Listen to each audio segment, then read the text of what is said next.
आदमी की कीमत कम और मिट्टी की कीमत ज्यादा है, क्योंकि मर जाने के बाद लोग ज्यादा याद करते हैं। क्या? मर जाने के बाद लोग ज्यादा याद करते, जब तक जिंदा रहते तब तक कोई पूछने वाला नहीं है। मर जाने के बाद शांतिनाथ विधान, मर जाने के बाद पुण्यतिथि, मर जाने के बाद बहुत बड़ी फोटो, मर जाने के बाद चंदन की माला, ये क्या कर रहे हो भैया? ये क्या कर रहे हो? इतना सारा श्रृंगार है। जब जिंदा था तब जो पहने थे वो उतार लिया, मर गए तो और पहना दिया। जिंदा थे तो सब उतार लिया, और मर गए तो सब पहनाने लग गए। भैया यही संसार की स्थिति है। हमने ये जिसे आप सब बचपन में जान रहे हो, उसे हमने बचपन में ही जान लिया था। और जब बचपन में जान लिया तो बचपन में ही धर्म को क्या कर लिया? हमने स्वीकार कर लिया। बचपन में ही हमने धर्म के लिए स्वीकार कर लिया। हमने आपके लिए एक प्रश्न रखा था कि एक बुढ़िया बचपन में मर गई। क्या? एक बुढ़िया। और मैंने आपसे कहा था कि अगर आप हमें मौका देंगी तो जरूर हम इसकी आपको व्याख्या क्या करेंगे, सुनाएंगे। और आज आखिर आपने मुझे मौका दे दिया है, तो हम भी चूकेंगे नहीं। दाव से कभी नहीं चूकना चाहिए। क्या? दाव से जब मिले मौका लगा लो। वो बोल रहे हमारा तो हो गया, डबल नंबर भी लग सकता है किसी का। जब मिले, बोलो जब मिले, नमो सिद्धार्थ। जब मिले यार तो हो जाओ पहले। जब मिले मौका तब लगा लो चौका। और आप लगाएंगे चौका तो हम लगाएंगे छक्का। आप लगाएंगे चौका, हम लगाएंगे छक्का। बाजू वाले को लगेगा धक्का, लोग खाने लगे अब मक्का, बाजू वाले को लगेगा धक्का। भैया ध्यान रख करके चलना, जब जब मौका मिले छोड़ना नहीं चाहिए। क्यों छोड़े? हमें मौका, बोलो हमें मौका मिला है, हम क्यों छोड़े?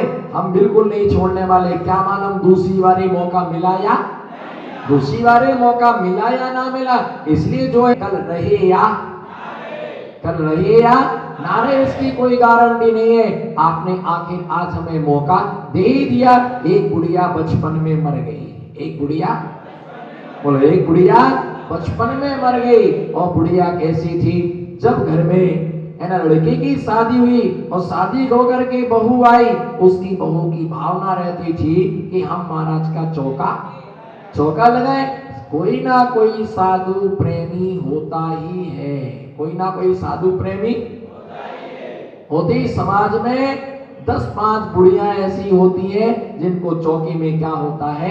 इंटरेस्ट होता है। जिनके लिए चौके में कोई ऐसे होते हैं कमंडल भरने का मौका ढूंढते, कोई भैया वृत्ति के लिए, कोई प्रवचन के लिए। सबका अपना अपना इंटरेस्ट है, सबका।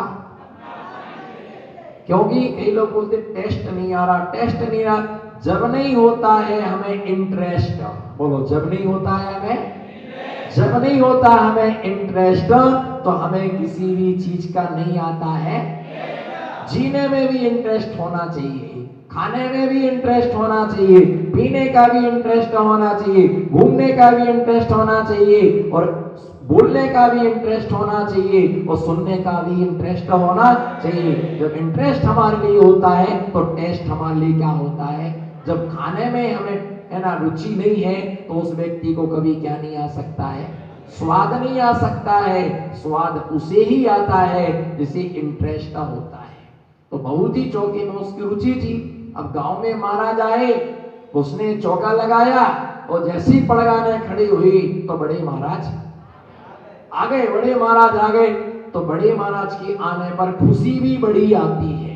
नारियल का बोरा भी आता है, बैठने वाला भी आता है, फोटो खींचने वाला भी आता है। कई लोगों ने तो डायरियों में कागज लगा के रखा कि बड़ा महाराज आएगा तो भजन यही गाना है।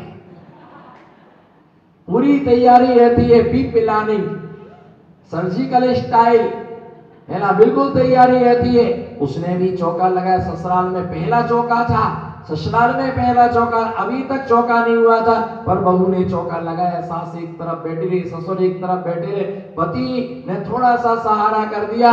जब महाराज का हार हो गया तो महाराज ने, है ना, बहू ने महाराज से पूछा, महाराज इतने जल्दी क्यों? क्या इतने जल्दी क्यों? इतने जल्दी क्या? इतने जल्दी क्यों? अब वो समझे ही नहीं इतने जल्दी क्यों। तो महाराज ने जवाब दिया, समय का भरोसा, समय का भरोसा नहीं है। आपने इतने जल्दी दीक्षा क्यों ले ली? तो महाराज ने कहा समय का कोई भरोसा नहीं है। फिर महाराज ने उनसे प्रश्न पूछा कि बहू तुम्हारी उम्र कितनी है? बहू तुम्हारी उम्र कितनी है? तो बहू ने बताया कि हमारी उम्र जो है 25 साल की है। कितनी है? जबकि वो 35 साल की थी। उसने अपनी उम्र कितनी बतलाई? 25 साल की। फिर उसने पूछा कि आपके पति की उम्र कितनी है? बोले 6 महीने की। पति कितने महीने का है? पति 6 महीने का है। अब सास तो गुस्से में, टेंशन आ गया। हम तो समझ रहे थे बड़ी पढ़ी लिखी बहू है, ये तो बिल्कुल गमारों की गमार है, इसको कुछ आता ही नहीं है। 35 साल की होगी, 25 साल की उम्र बता रही है, और अपने पति की उम्र बता रही है कितने महीने की? 6 महीने की उम्र बता रही है। फिर उसने पूछा कि आपकी सास की उम्र क्या है? उसने कहा 2 महीने की। सास कितने महीने की है? सास 2 महीने की है, और उसकी उम्र थी 70 साल की।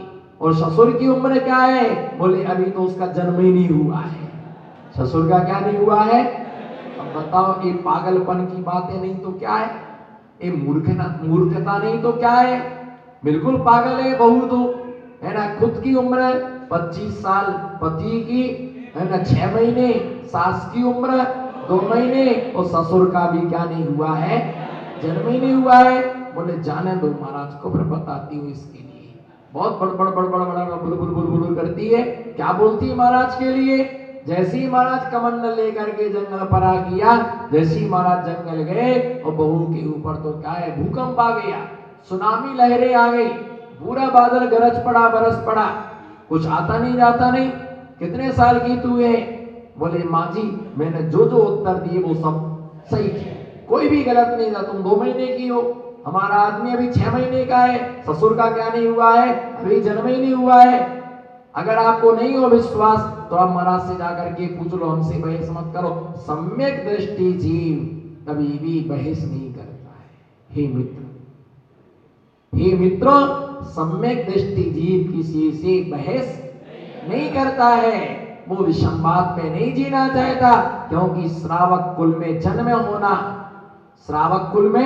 जन्म होना, जिनेंद्र भगवान के प्रति सुदृढ़ भक्ति होना, और समाधि पूर्वक मरण होना, ये 3 चीजें सबको नसीब नहीं होती है।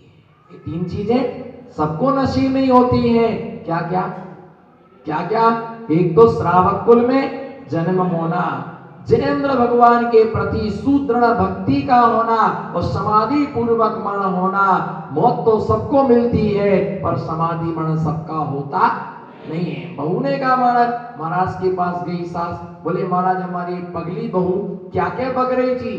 बोले माँ जी वो सही है, पागल आप हो। उसने सही बताया, उसकी उम्र 35 साल की, पर 25 साल बताई।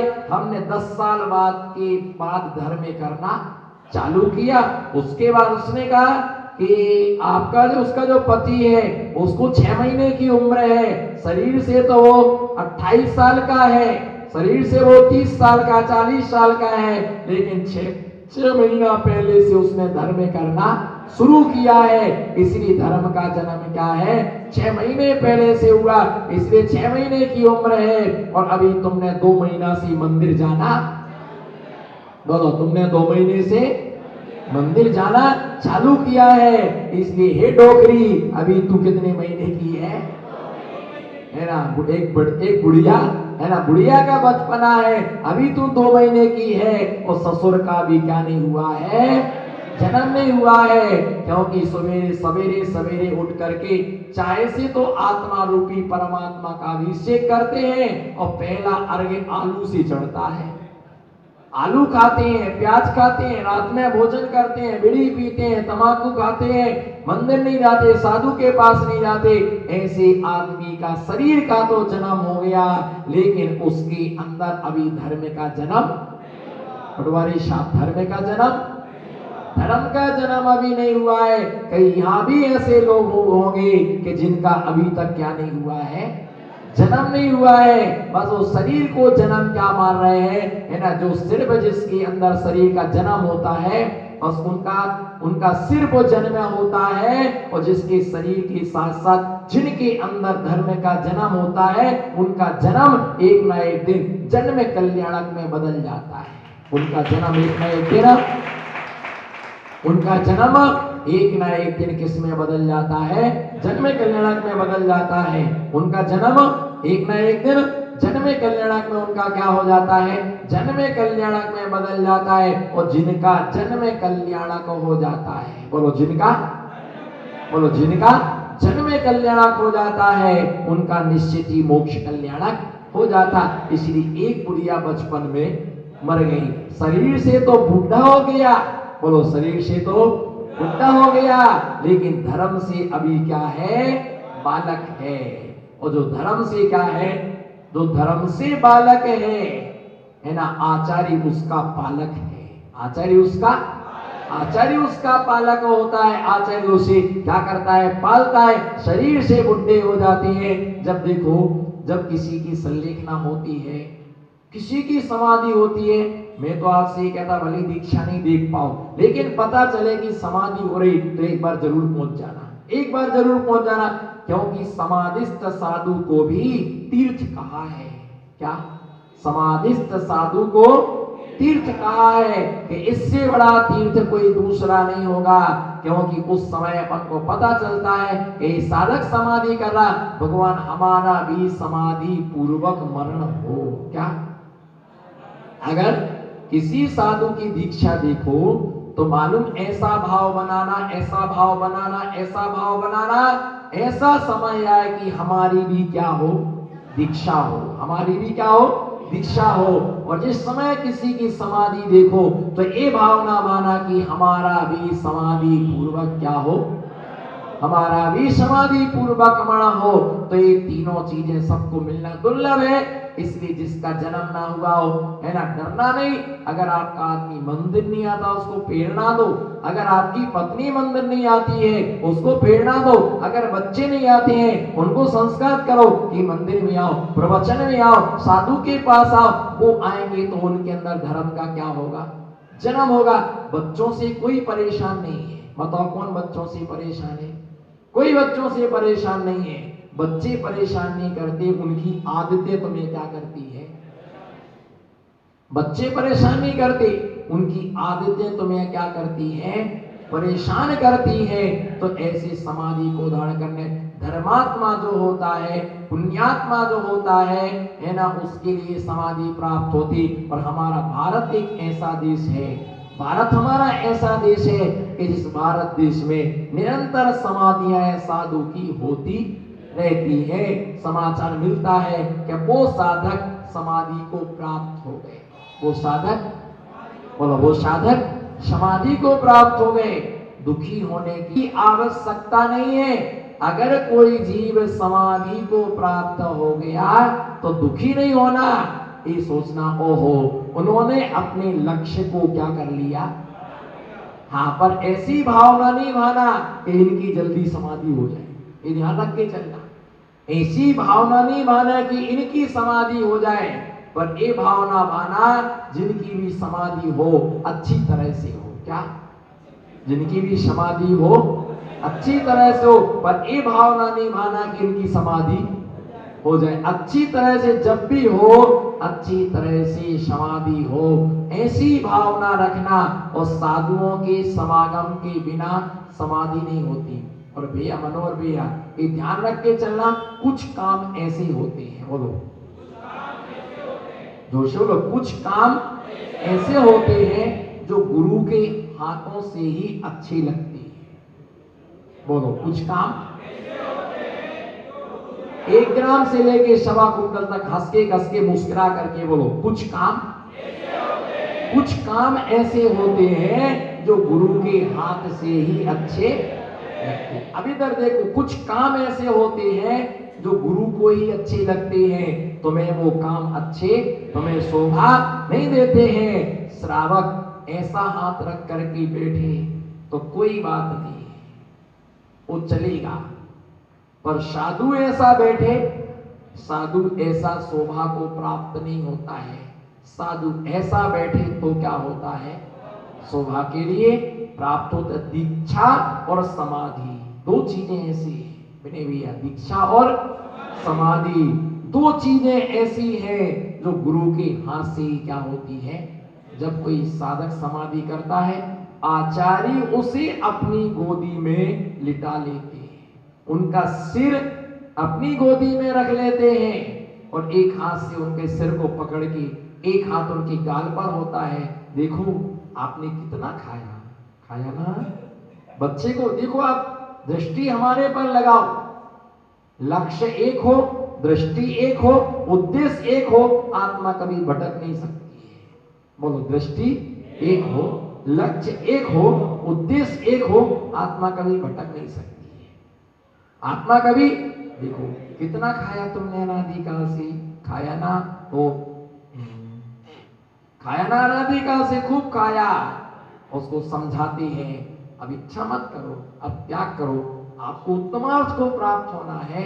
कितना आपने पुण्य किया, आपने महाव्रतों का पालन 50 साल तक किया, आपने संयम की रक्षा की, आपने कितने लोगों को आलू छुड़ाया, कितने लोगों को रात्रि छुड़ाया कि नहीं छुड़ाया, बोलो ना, धीरे से बोलो ना, है ना।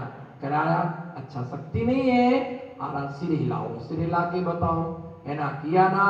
अब आपको संलेखना करना है, मोक्ष जाना आपके लिए, गाड़ी छूटने वाली है, पेट्रोल थोड़ा सा बड़ा बचा हुआ है ना, थोड़ा सा पेट्रोल बचा हुआ है, पड़ोसी अनुप्रेक्षाओं का बोध कराते हैं, आनंदित होता है, खुश होता है, अपने भोगे हुए भोगों का पश्चाताप कराते हैं, और वो क्या सबको त्याग करता है। आचार्य उसे सहलाता है, हवा करता है, उसके सिर को दबाता है और उसके लिए आराम से उसके देह का विसर्जन करा।